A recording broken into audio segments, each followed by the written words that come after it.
Hey, dude. Hey. Hi. Hey, man, what's up? Not much. You look like you're having chilling. fun. Yeah, just jamming. What are you I just got listening? my new iPhone, so. You got the new one? It's not the new one. It's mine. It's your new one. Yeah, I used to have one that looked like it'd been shot or something. Oh, okay. Yeah. I've seen a few of those. With like weapons. Yes. Cracked glass. Yeah. You know, you can put clear tape over that. Really? Like clear shipping tape, so you don't. Oh, I didn't know that. Not you. Let's just say you break the screen on that one. Put a little clear tape over it, and you're good to go. Yeah, Hey. I wouldn't put it past me to break this one. I have a habit of Be breaking careful. phones. Do you have like 5 minutes to just have a conversation Yeah. about God? Sure. Okay, cool.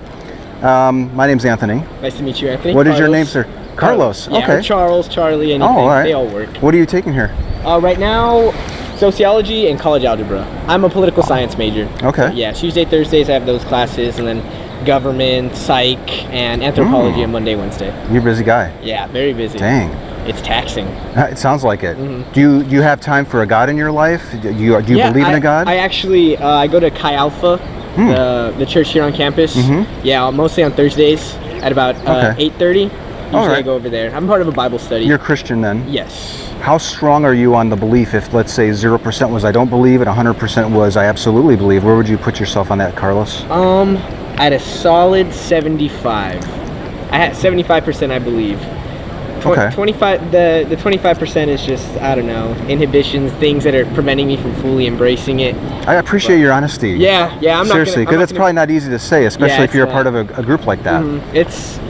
I feel like honesty is necessary. Too many people lie about their faith, or they try and pretend that they believe in something they don't. They put on a facade. But no, I'm about 75% sure that I believe. Were you ever at the 100? Once upon a time I was. And what brought you down to where you are now? I think my parents' divorce. I think definitely. You lose a bit of your faith in a higher power when your life is just kind of ripped apart. And so that's what happened, at least in my case. I saw the divorce was pretty nasty. My sister, I have 3 little sisters. It was tough for them, and I had to be the big older brother, the strong one. So that definitely, I think, affected it.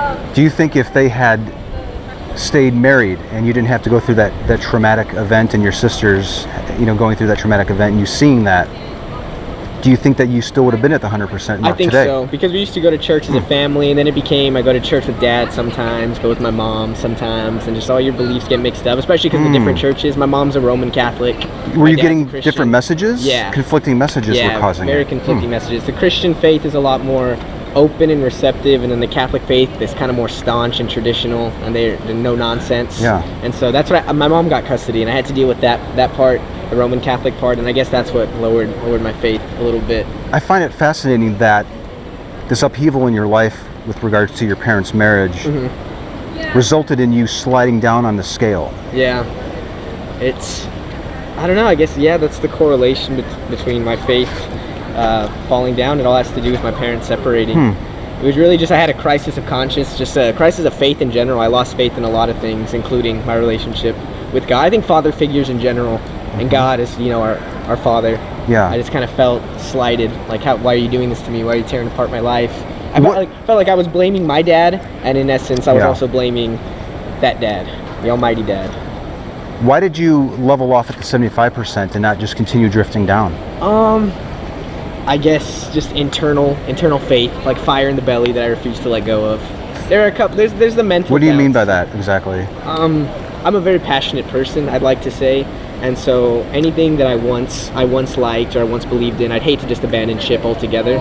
There's something inside me that refuses to ever just give up altogether, and so I mean, it slid down a little bit. I have my doubts, but I never let it reach the point where I was going to have like an absolute destruction of my faith. I still wanted to make sure that if it's what I once believed, then might as well stay true to myself and keep believing. And that's basically how Does your rigor in just wanting to maintain the belief make the belief true? I'm not sure. I feel like I want to maintain it so bad that I make it true to myself that I'm a strong believer. So yeah, I guess trying to keep up with my faith, it does. You're making the belief true? I'm not sure how much of it is me and how much of it is I do just believe it, and it's a combination of the two, I'd say, of the fact that I really just do 75% heartedly believe believe, have a strong belief, and then the other half, I guess, yeah, is that I want to believe so bad that I do believe, and that it is so. What does it say to the truth of the belief if it's just, a large part of it is just wanting to believe in it? It slights it a little bit, yeah. It makes it seem less true, and more of a yearning on my part. Sorry. They're ruining my interview right now. More of a... I know, right? That just kills me. But, so... you do have a point there. The yearning for something to be true, it doesn't necessarily make it completely true. It's more of a me wanting to believe it to be true. You're right. Carlos, but why are you why is that a we just hit our timer. It's fine. We'll continue. Is that a honest position to hold? No, it's not. It really is not. It's a position. It's almost a fake position, a facade. I'm almost as bad as the people that I say are putting on fronts. If I say I do believe in God, and then at the end of the day it's only 75%, I'm sliding myself and I'm sliding God. So I am in the wrong there, definitely. It's I don't know, a lot of soul searching deep down, but I still do try my best for the most part to make sure that my faith is assured. But you're definitely right that it's making it look bad if I'm forcing myself to believe.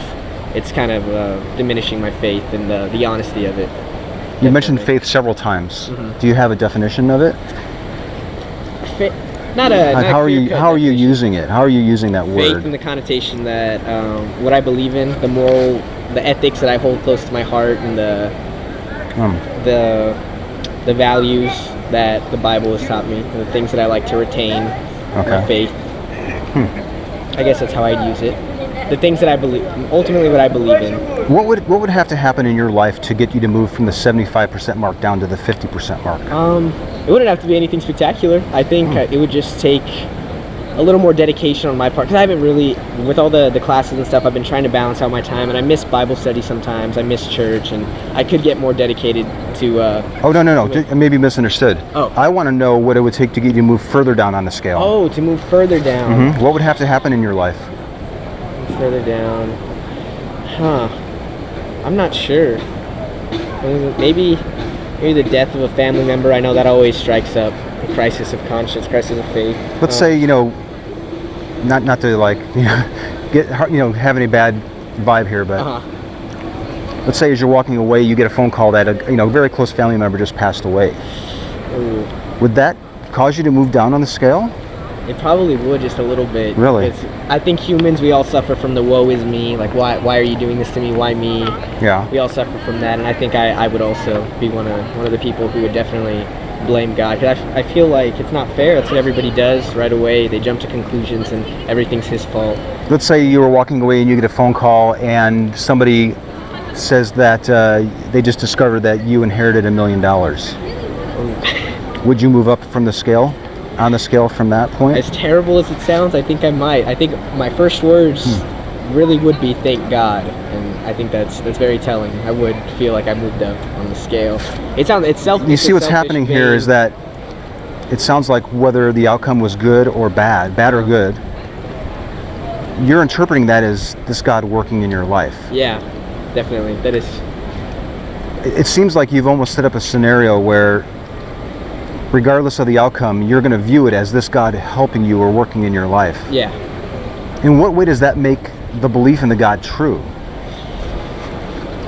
I'm not sure, because it almost diminishes like the free will aspect of life if you're putting so much faith in the hands of God. But ultimately, I'm not sure. I guess that's all I'd have to say. Is it really is eliminating the free will aspect of my life. So if I am always saying that, well, it's God, leave everything up to God, whether the outcome is good or bad, it's in His hands, it kind of diminishes the role that I play in my own life. Does it diminish the likelihood that there's even a God in the life working? It does. It could, just a little bit. Yeah, I think it could.